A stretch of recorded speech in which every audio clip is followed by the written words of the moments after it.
Diffusion के chapter में हमारा लास्ट टॉपिक है आयनिक मटेरियल्स। आयनिक मटेरियल्स जैसे आपको पता है ऐसे तमाम मटेरियल्स जिसके अंदर कॉम्बिनेशन होता है कैटाइन और एनाइंस का। जैसे सोडियम क्लोराइड है जिसमें सोडियम और क्लोराइड दोनों पॉजिटिव और नेगेटिव आयंस का कॉम्बिनेशन बना हुआ है। तो इस टाइप के जितने भी आयनिक क्रिस्टल्स हैं, उन आयनिक क्रिस्टल्स के अंदर हमें पता है दो तरह के डिफेक्ट्स हो सकते हैं, जिसमें शॉर्टकी डिफेक्ट और फ्रैंकलिन डिफेक्ट है। शॉर्टकी डिफेक्ट कॉम्बिनेशन है कैटाइन वैकेंसी और एनाइन वैकेंसी पेयर का, और फ्रैंकलिन डिफेक्ट है cation and cation vacancy and cation interstitial का। मोस्टली कैटाइन के साथ ही होता है क्योंकि कैटाइन जो है वो स्मॉलर इन साइज होता है as compare to the anion. So these defects जो है वो ज़ीरो टाइप के पॉइंट डिफेक्ट्स आपके डिफ्यूजन प्रोसेस में अकर करते हैं।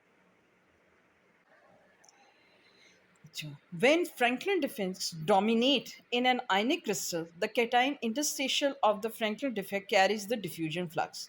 अब उसमें वो ये बात करते हैं कि अगर आपका किसी भी मटेरियल के अंदर फ्रैंकलिन डिफेक्ट है किसी भी आयनिक क्रिस्टल के अंदर, तो कैटाइन इंटरस्टिशियल जो है वो उसके अंदर डिफ्यूजन फ्लक्स आपका होगा। यानी जितनी भी डिफ्यूजन ट्रांसपोर्ट ऑफ मास होगी वो कैटाइन इंटरस्टिशियल साइड के ऊपर होगी, क्योंकि ये जो डिफेक्ट्स क्रिएट होने ज़रूरी हैं। अगर ये डिफेक्ट्स क्रिएट नहीं होते तो आपकी डिफ्यूजन पॉसिबल नहीं है।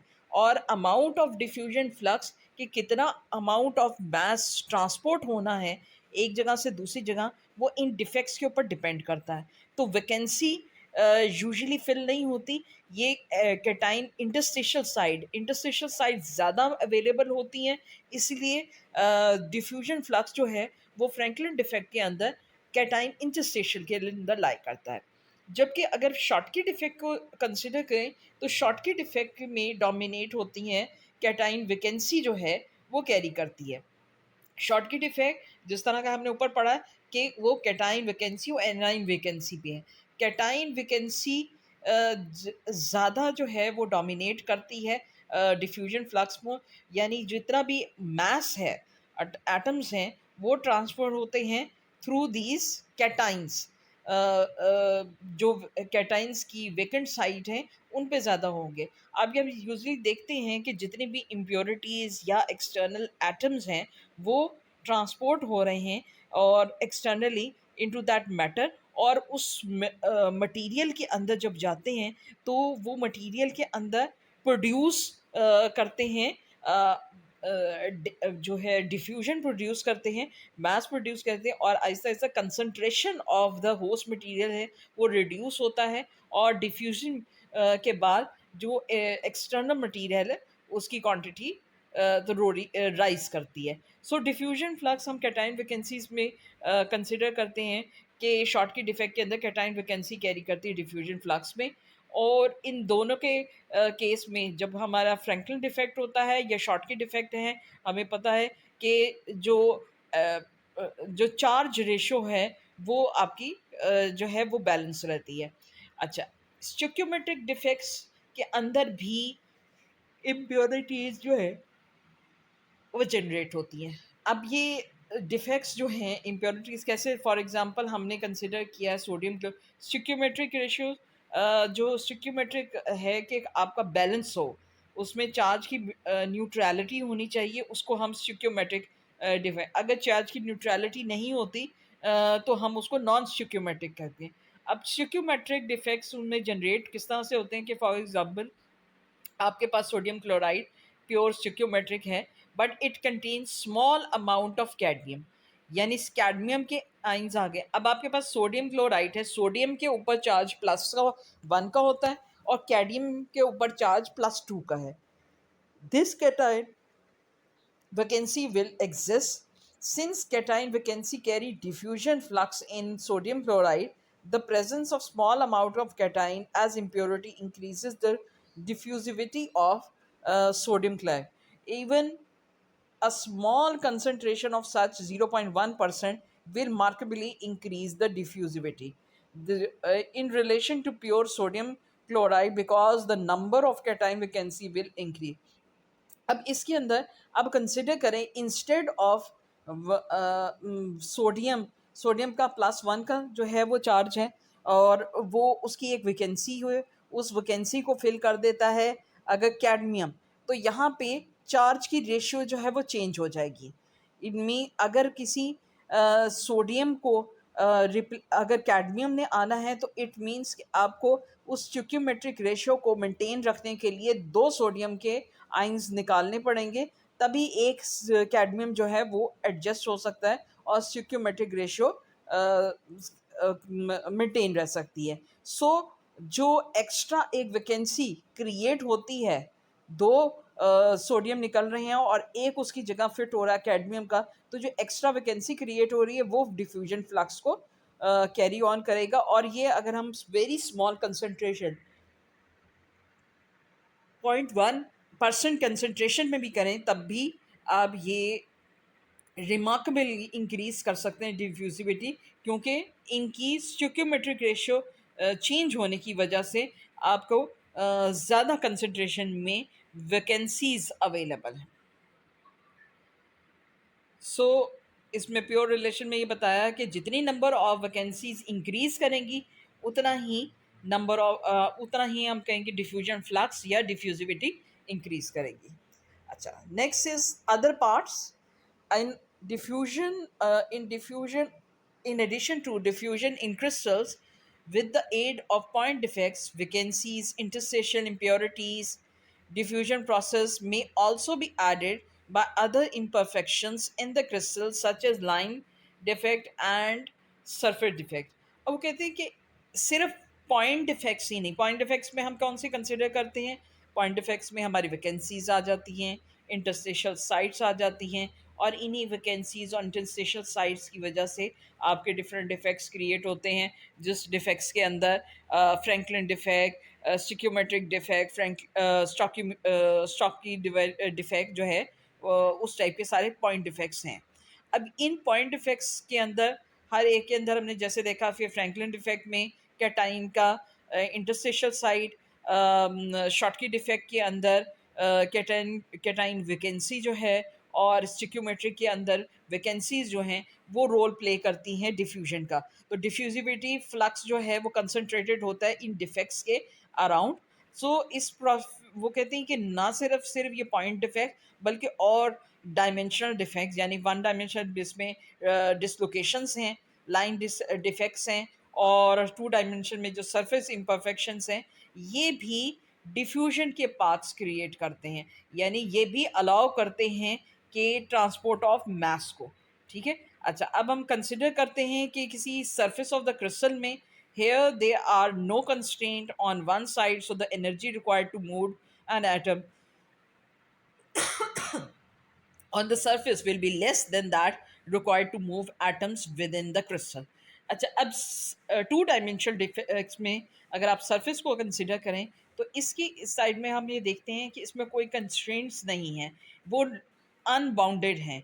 नीचे से जितने भी बल्क में मटेरियल है दैट इज़ बाउंडेड और वो स्ट्रांगली बाउंडेड है with the atoms on the other side, लेकिन जो ऊपर वाली साइड है उसके ऊपर कोई लेयर नहीं है, जो लास्ट लेयर है उसकी एक लेयर वो अनबाउंडेड है। उस वजह से उनकी बॉन्डिंग जो है वो स्ट्रॉन्ग नहीं है, वो वीक है और अगर आप ज़रूरत से भी एनर्जी लगाएंगे तो उन एटम्स को जो सरफेस पे मौजूद है उसको मूव करवा सकते हैं। सो आपकी डिफ्यूजन जो है about the surface of the crystal वो इजी है as compare to inside of the crystal. In polycrystalline material, the grain boundaries regions are not so closely packed as the atoms within the grains. अब grain boundaries हमने किसमें, कोलिक्रिस्टलाइन material के अंदर ही ये grain boundaries create होती हैं। ये जब ओरिएंटेशन ऑफ एटम्स चेंज होता है तो उनकी इंटरफेस के ऊपर ग्रेन बाउंड्रीज क्रिएट हो जाती हैं। अब ओरिएंटेशन जब चेंज हुआ तो इसका मतलब है कि एक साइड बाउंड्रीज के एक साइड पे किसी डिफरेंट तरीके से ओरिएंटेड है, कंसिडर करें कोई हेक्सागोनल स्ट्रक्चर बना हुआ है और बाउंड्री की दूसरी साइड कोई और ट्राइक्लिनिक स्ट्रक्चर बना हुआ है, तो इन बिटवीन जो है they are not closely packed, और वो कोई एक दूसरे से बॉन्डेड नहीं है। तो वहाँ पे ये जो ब्रेन बाउंड्री का डिफेक्ट क्रिएट हुआ हुआ है, वहाँ पे डिफ्यूजन इजीली क्रॉस कर सकती है अगर आप उसको एनर्जी। सो द डिसलोकेशंस जो हैं वो across these along these green boundaries जो हैं वो इस्टेब्लिश हो सकती हैं, तो आप डिफ्यूजन ईजीली जो है वो अकर कर सकती है about these dislocation.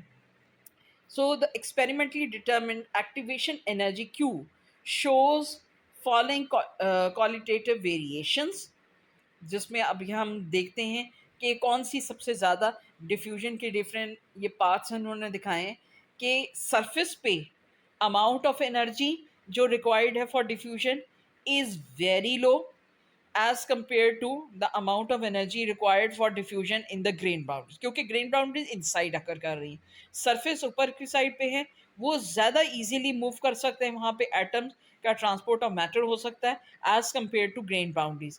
लेकिन ग्रेन बाउंड्रीज से भी ज़्यादा मुश्किल कहाँ है, लेटेस्ट साइड के ऊपर आपकी करवाना, यानी लेटेस्ट साइड जो कि अंदर बाउंडेड हैं उसके अंदर पहले डिफेक्ट क्रिएट करवाना या एटम्स को मूव करवाना या इंटरस्टेशियल साइट जो अवेलेबल है वहाँ पे मूव करवाना वो डिफ़िकल्ट है। सो ये आप पाइप के थ्रू देख सकते हैं कि सबसे फास्टेस्ट डिफ्यूजन पे होगी जिससे सरफेस पे होगी, सरफेस के बाद ग्रेन बाउंड्रीज पे होगी एंड आफ्टर दैट आपकी लेटेस पे होगी।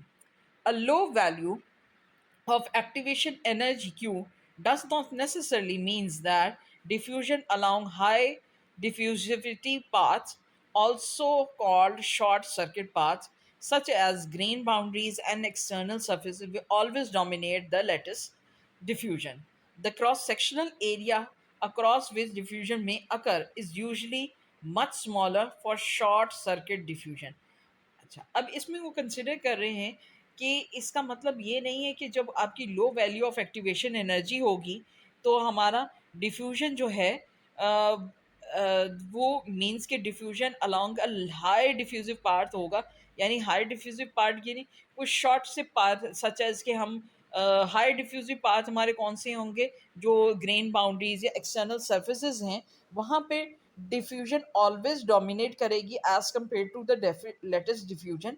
सो जितनी आपकी एनर्जी लो रिक्वायर होगी तो वो उतना ही आपका वो डिफ्यूजन पाथ जो है वो ज़्यादा होगा। उस हाई डिफ्यूजन पाथ को हम कहते हैं कि ये शॉर्ट सर्किट पाथ्स हैं। तो ये वो क्रॉस सेक्शनल एरियाज़ हैं जहाँ पे स्मॉलर डिफ्यूजन होती है, लेकिन उनके लिए रिक्वायर्ड एनर्जी जो है वो बहुत कम होती है। Much acha. If the cross-sectional area across which diffusion may occur is usually much smaller for short circuit diffusion paths than for lattice diffusions. Hence, in most situations, short circuit contributions to the overall diffusion flux are insignificant because the cross-sectional area of these paths are extremely small. अब ये बात क्या समझ आ रही है कि in short circuit diffusion के अंदर वो कहते हैं यूजुअली ये स्मॉलर शॉर्ट सर्किट पाथ्स होते हैं या स्मॉल से जहाँ पे as compare to lattice diffusion, lattice के अंदर जो डिफ्यूजन हो रही है वो स्मॉलर होगी क्रॉस सेक्शन ये सॉरी शॉर्ट सर्किट डिफ्यूजन के अंदर स्मॉलर डिफ्यूजन होगी as compare to the lattice diffusion, जहां नंबर ऑफ वैकेंसीज और इंटरस्टेशियल साइट ज़्यादा मौजूद हैं वहां पे आपकी डिफ्यूजन की कंसंट्रेशन ज़्यादा होगी as compare to these short circuit parts, although कि उसमें एनर्जी कम रिक्वायर्ड है। शॉर्ट सर्किट कंट्रीब्यूशन जो है वो इसीलिए जो है इनसिग्निफिकेंट कंसिडर की जाती है as compare to cross sectional areas, जहाँ आपकी इनसाइड जो लेटस है वहाँ के ऊपर ये बहुत सिग्निफिकेंट फॉर्म में आपकी डिफ्यूजन होती है, अमाउंट ऑफ डिफ्यूजन भी ज़्यादा होती है as compare to these short circuit path. So इसीलिए हम कहते हैं कि ऑल्दो की एनर्जी ज़्यादा रिक्वायर्ड है, एक्टिवेशन एनर्जी ज़्यादा रिक्वायर्ड है to diffuse in the lattice, लेकिन वहाँ पे डिफ्यूजन फ्लक्स की क्वांटिटी ज़्यादा होगी। तो यहाँ पे आपका ये चैप्टर जो है वो कंक्लूड होता है। अच्छा, जो इस चैप्टर में से आपको क्वेश्चन आ सकते हैं, उसमें सबसे पहले name and describe the two atomic mechanism of diffusion, ये आपको पूछा जा सकता है। और ये अब आपने नेक्स्ट क्लास के लिए जो है एक असाइनमेंट के तौर पे ये सारे क्वेश्चंस के आंसर्स जो हैं वो उसको हाईलाइट करने, और इसके बाद distinguish between steady state and non steady state diffusion, आपने इसको डिफरेंशिएट करना है। Second, write fix first and second law in equation form and find all parameters. आपकी ये देखिए इक्वेशंस को दी हुई थी, वो पूरा पैराग्राफ उसके अंदर आएगा। Note the kind of diffusion for which each of these equation is normally applied, इसमें फिक्स की फर्स्ट लॉज हैं, उसमें आपने कंडीशंस वगैरह यानी पूरा आपने टॉपिक उसमें लिखना है। Right the solutions of fix second law for diffusion into a semi-infinite solid when the concentration of diffusion species at the surface is held constant. Define all parameters in this equation. तो ये आपका जो है अब एक assignment form है कि आपने ये सारे जो हैं इन क्वेश्चंस के आंसर्स एज अ नोट्स आपने बना लेने हैं। Calculate the diffusion coefficient for some the material at a specified temperature given the appropriate diffusion constants, इसमें वो जो एक्टिवेशन एनर्जी वाला आपका पॉइंट आएगा उसकी कोफिशिएंट को आपने देखना है। Note one difference in diffusion mechanism for metals and ionic solid. अच्छा, ये इंपॉर्टेंट है कि अभी मेटल्स और आयोनिक सॉलिड्स के अंदर दोनों के लिए डिफरेंट फॉर्म से इसमें हमने डिस्कस किया हुआ है कि डिफ्यूजन मैकेनिज्म मेटल्स के लिए और आयनिक मटेरियल्स के लिए डिफरेंट होते हैं और उनके पाथ्स डिफरेंट होते हैं। इस चीज़ को आपने जो है इसी चैप्टर में से डिटर्मिन करके नोट्स की फॉर्म में लिख लेना है। तो ये चैप्टर फिर आपका कंक्लूड हो जाएगा। डेफिनेशन आपकी यहाँ पे गिवन है। सो ये हमारा चैप्टर नंबर 4 था डिफ्यूजन का, जिसमें हमने ट्रांसपोर्ट ऑफ मास और मैटर को कंसिडर किया था।